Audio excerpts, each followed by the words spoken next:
Hi friends. इस video में हम बात करेंगे बहुत ही इम्पोर्टेंट टॉपिक की। अरे ये कौन है? मिस्टर बाबूराव, वो भी अकाउंट्स की क्लास में। मेरा एक क्वेश्चन है रे बाबा, मैं कौन हूँ? अरे अकाउंट्स की क्लास में आप पूछ रहे हैं मैं कौन हूँ? क्या हुआ? आइए बाबूराव जी का प्रॉब्लम समझते हैं। बाबूराव जी से जब बात की तो इनका कंफ्यूजन, बड़ा कंफ्यूजन था। मैं कौन हूँ? शेयर होल्डर या स्टेक होल्डर? तो आइए बाबूराव जी का प्रॉब्लम अभी इस वीडियो में सॉल्व करते हैं। जब हमने बाबूराव जी से बातचीत की तो उन्होंने बताया कि वे रिलायंस फ्रेश में काफी रेगुलरली जाते हैं और 2018 से यह सिलसिला चल रहा है। 2018, 19, 20, 21 और 22, 31 मार्च 2022 तक वो रोज रिलायंस फ्रेश में जाते थे और फ्रेश वेजिटेबल्स और फ्रूट्स परचेस करते थे।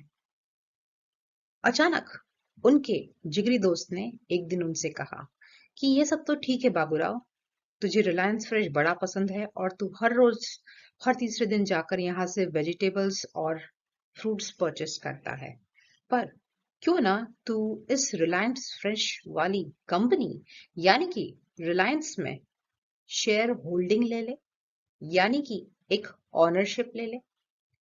तो 1 अप्रैल 2022 के दिन बाबूराव जी ने रिलायंस कंपनी के 1% शेयर खरीदे।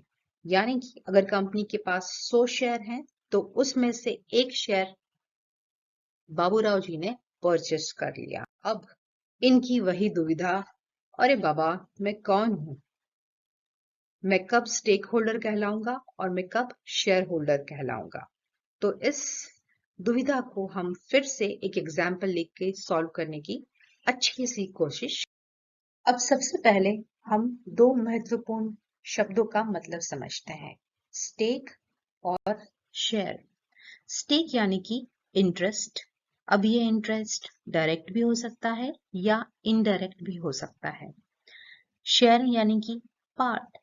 फर्ज करते हैं आप अपने फ्रेंड के साथ में मॉल में विजिट कर रहे हैं और वहां आपको एक पिज्जा खाने की इच्छा जागी। तो पिज्जा हट ने आपको पिज्जा करीब 600 रुपए का ऑफर किया और आपके फ्रेंड ने मिलकर 300 रुपए का कॉन्ट्री करके एक पिज्जा परचेस किया। तो यहाँ पर आप दोनों ने उस 600 रुपए के पेमेंट में 300 रुपए शेयर किए। वहीं आपने इस पिज्जा की परचेस से जीएसटी पे किया, यानी कि 600 रुपए में मान लीजिए 100 रुपए जीएसटी हो गया जो कि गवर्नमेंट को जाना है। तो यहाँ पर हम स्टेक और शेयर दोनों शब्दों को इस एग्जाम्पल से, अब हम स्टेक होल्डर और शेयर होल्डर दोनों शब्दों को गौर से समझें। स्टेक होल्डर यानी कि स्टेक प्लस होल्डर। दिल्ली सरकार का इस पिज्जा की परचेस के अंदर एक स्टेक रहा, एक इंटरेस्ट रहा। कैसे? आपने पिज्जा परचेस किया और 100 रुपए गवर्नमेंट को जीएसटी भरा। तो यहाँ पे गवर्नमेंट का इनडायरेक्ट इंटरेस्ट रहा आपकी पिज्जा परचेस ट्रांजैक्शन में। वहीं जहां आप दोनों फ्रेंड्स ने वो 600 रुपए का पिज्जा खरीदा, वहीं दोनों ने 300 रुपए कंट्रीब्यूट करे और आपका उस पिज्जा को परचेस करने में डायरेक्ट इंटरेस्ट, डायरेक्ट कंट्रीब्यूशन रहा। तो आप दोनों की ऑनरशिप 50-50% हो गई, यानी कि आधी आधी हो गई। तो इस तरह से आप दोनों उस पिज्जा के शेयर होल्डर हुए क्योंकि आपने 50-50% कंट्रीब्यूट किया और वहीं दिल्ली सरकार ने उस पिज्जा के ट्रांजैक्शन से 100 रुपए जीएसटी के रूप में कमाए। तो यहाँ पर दिल्ली सरकार का एक स्टेक है, एक इनडायरेक्ट इंटरेस्ट रहा इस ट्रांजैक्शन के अंदर। अब वापस से हम बाबूराव जी के एग्जाम्पल पे आते हैं। 2018 से 2022, 31 मार्च 2022 तक बाबूराव जी हर तीसरे दिन रिलायंस फ्रेश विजिट करते थे और 2022, 1 अप्रैल 2022 के दिन उन्होंने रिलायंस के 1% शेयर खरीदे। तो यहाँ पर 2022 यानी कि 1 अप्रैल 2022 से वो कंपनी के शेयर होल्डर कहलाए। उन्होंने कंपनी में 1% शेयर होल्ड करे और साथ ही उनका स्टेक भी बन गया। तो स्टेक का मतलब क्या? डायरेक्ट और इनडायरेक्ट दोनों तरह का इंटरेस्ट यहाँ इंक्लूड होता है। और यहाँ पर कंपनी की ऑनरशिप भी उन्होंने होल्ड करी, मतलब कंपनी के कैपिटल में उन्होंने भागीदारी करी, वो भी 1% की। इसलिए वो स्टेक होल्डर और शेयर होल्डर दोनों कहलाए।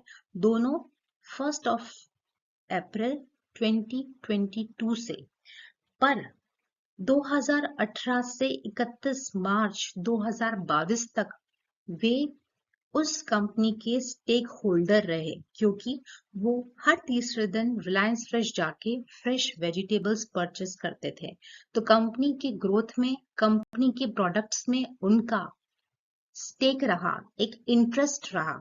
यहाँ पर उनकी ऑनरशिप नहीं रही, और जहां ऑनरशिप होती है वहीं शेयर होल्डिंग होती है। तो आगे अब हम क्विकली इन्हीं सब बातों को कंक्लूड करते हैं। बाबूराव जी 2018 से 31 मार्च 2022 तक स्टेक होल्डर रहे। जब उन्होंने कंपनी में शेयर होल्डिंग ली, यानी कि 1 अप्रैल 2022 से वो कंपनी के शेयर होल्डर भी हो गए।